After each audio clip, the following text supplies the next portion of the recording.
Pemirsa, Anda masih bersama kami di CNN Indonesia Business. Ambisi untuk menjadikan Indonesia bukan hanya sebagai produsen, tetapi lebih berpengaruh dalam pembentukan harga komoditas tentu bukan perkara yang sederhana. Lalu seberapa realistis target tersebut dan apa yang harus disiapkan agar bursa mineral benar-benar bisa berjalan dengan efektif? Untuk membahasnya telah bergabung bersama kami ekonom senior Universitas Paramadina, Bapak Wijayanto Samirin. Selamat pagi Pak Wija, apa kabar? Pagi Mbak Ocha, kabar baik. Baik, semua kabarnya sehat dan juga baik. Pak Wija ini bicara mengenai Alhamdulillah, alhamdulillah. siap. Terima kasih sudah meluangkan waktunya. Pak Wija bicara mengenai Presiden Prabowo yang kemudian sudah mengumumkan di RAPBN 2027 dan nota keuangan menargetkan pembentukan Bursa Mineral dan Komoditas Strategis mulai beroperasi di 1 Januari tahun depan. Sebenarnya masalah apa sih Pak yang ingin diselesaikan pemerintah melalui bursa yang baru ini? Ini menurut saya tren yang bagus ya, karena beberapa waktu yang lalu Pak Prabowo kan mengumumkan pembentukan DSI dan antara sumber daya Indonesia sebagai agen ekspor tunggal. Yang ini membuat market panik. Kemudian pidato 14 Agustus kemarin beliau mengatakan DSI itu lembaga monitoring. Jadi ini good news. Kemudian ditambah dengan ide membentuk pasar komoditas, ICOMEX. Ini semakin jelas bahwa sebenarnya monitoringnya dilakukan oleh DSI memanfaatkan bursa yang akan dibentuk, yang targetnya 1 Januari nanti sudah beroperasi. Jadi ini transformasi kebijakan dari yang tadinya sangat mengagetkan menjadi sekarang sangat realistis. Apresiasi saya karena pemerintah berarti mendengarkan berbagai masukan dari para observer, dunia usaha, pengamat, ekonom, dan lain sebagainya. Nah, ini sangat krusial Mbak Ocha. Karena begini, kita itu merupakan produsen cukup banyak komoditas penting dunia. Tetapi selama ini kita hanya price taker, kita tidak bisa mengendalikan harga. Tapi yang paling penting adalah bukan mengendalikan harga. Kita tidak punya akses data terkini yang akurat. Sehingga kalau kita punya akses data terkini yang akurat, isu under invoicing, misinvoicing itu tidak perlu dikhawatirkan. Karena melalui bursa yang kita miliki bisa secara otomatis datanya itu link ke Dana Antara Sumber Daya Indonesia atau DSI, link ke bea cukai, link ke pajak, link ke SDM. Jadi dari sisi data untuk melakukan manipulasi itu akan sangat sulit. Apalagi jika pemerintah mengeluarkan kebijakan bahwa komoditas mineral strategik yang diekspor dari Indonesia mandatori, wajib melalui bursa ini. Nah, melanjutkan ya Mbak Ocha, target 1 Januari 2027 itu terlalu agresif. Makanya menurut saya langkah yang bisa dilakukan adalah jangan membentuk sesuatu yang baru, tapi memanfaatkan yang sudah ada.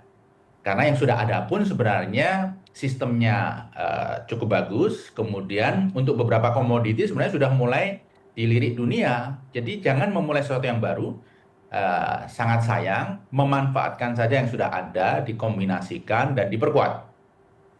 Oke, baik. Jadi tadi concern dari Pak Wija adalah data betul-betul krusial untuk kemudian menghindari under invoicing. Nah, tapi bicara mengenai tadi target yang dirasa terlalu tergesa-gesa 1 Januari 2027 dan seperti yang Pak Wija katakan, Indonesia sebenarnya sudah memiliki bursa komoditi dan juga derivatif Indonesia yang kita kenal dengan ICDX dan selama ini kan di sana sudah terjadi transaksi serta price discovery juga. Sebetulnya apa aja yang kemudian belum optimal dari bursa yang sebelumnya jika kita perlu membuat bursa yang baru atau kemudian mengintegrasikannya? Apa saja yang perlu dievaluasi dari ICDX sebelumnya, Pak?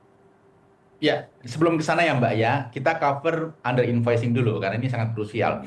Jadi selama ini memang kita sudah punya reference price untuk ekspor yang ditentukan oleh pemerintah. Para eksportir menggunakan reference itu, tetapi ternyata ada gap harga yang luar biasa dengan harga internasional. Sehingga ketika eksportir sudah sesuai aturan pun, tuduhan under invoicing, misinvoicing itu tetap bisa dikenakan. Nah, Mbak Ocha itu mengadres isu yang bagus banget. Jadi kita sudah punya apa kekurangannya sehingga ini belum begitu dominan.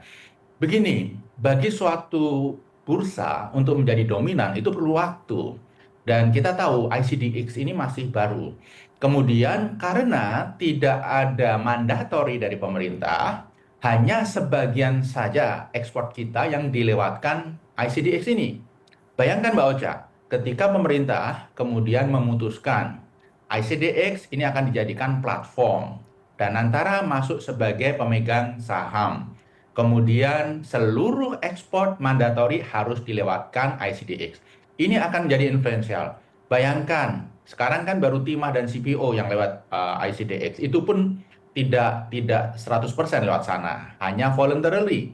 Kalau mandatori, CPO masuk, kemudian timah, nikel, tembaga, emas, batu bara, ini akan menjadi bursa yang sangat influensial. Dan ketika produk yang masuk ke bursa itu bagus, maka pembeli pun akan datang. Karena banyak pilihan produk-produk dari Indonesia. Pembeli akan datang, mereka akan memanfaatkan, dan bursa akan menjadi bursa yang liquid. Bursa yang liquid itu merupakan satu syarat agar harga yang ada di bursa menggambarkan realita di lapangan. Memang satu yang mengkhawatirkan adalah ketika bursanya nggak liquid, kemudian itu dijadikan acuan harga ekspor, akan muncul gap yang lebar dengan harga ekspor yang sesungguhnya di pasar internasional, sehingga tuduhan under invoicing pun masih bisa dikenakan begitu Mbak Ocha. Oke, kalau target kita adalah membuat bursa yang kemudian tata kelolanya lebih baik dan kemudian juga lebih mendapatkan dukungan, apakah kemudian kalau bicara tadi ICDX selama ini mungkin variasinya harus ditingkatkan lagi komoditas-komoditasnya yang membuat kemudian selama ini terkendala padahal kemudian keberadaannya udah dari tahun 2009 ya Pak. Apakah kurang support dari pemerintah atau seperti apa? Dan dengan adanya mandat dari pemerintah ini seberapa signifikan nantinya bisa mengubah proyeksi yang ada, Pak? Ya, sebagai pasar, Mbak, pasar itu menarik kalau produknya beraneka ragam, produknya berkualitas. Nah, selama ini ICDX itu produknya sangat terbatas, sehingga konsumen itu juga memandang dengan sebelah mata. Nah, perlu kita lihat ICDX ini diakui atau tidak itu mempunyai sistem yang cukup bagus, mempunyai clearing house yang cukup bagus, dikelola oleh human capital yang berpengalaman.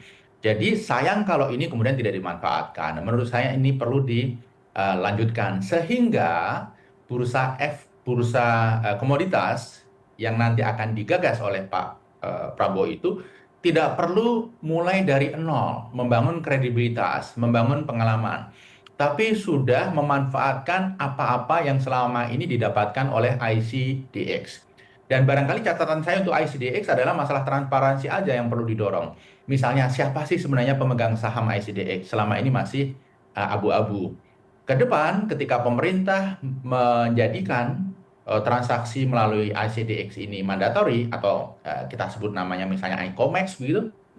Kemudian pada saat yang bersamaan governance, transparansi didorong.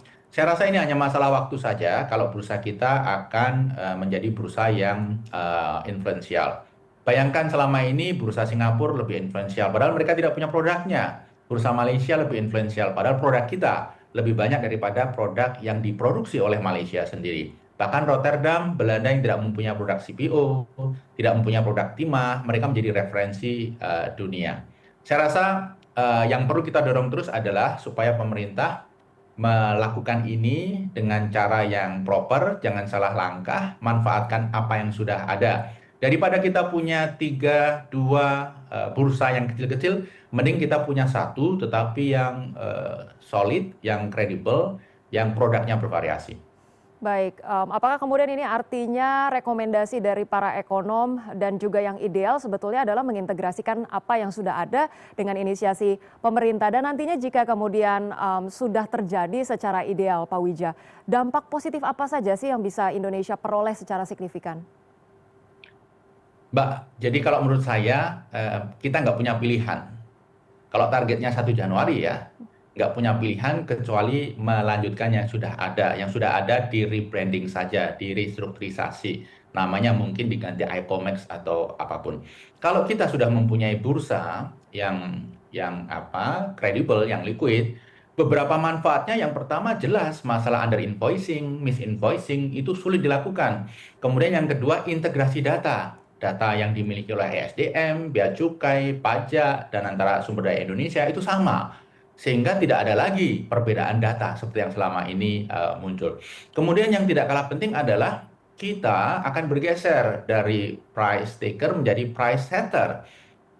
Manfaat ekonominya tidak terlalu besar kalau yang ini. Tetapi ini kan merupakan pride kita sebagai bangsa. Masa iya sih kita produsen utama nikel misalnya, timah misalnya, batu bara, CPO, tetapi dari sisi harga saja kita tidak bisa bukan mengontrol ya, tapi memonitor dan memanfaatkan data-data itu secara online, secara live untuk dikaitkan dengan penerimaan negara, governance dan lain sebagainya.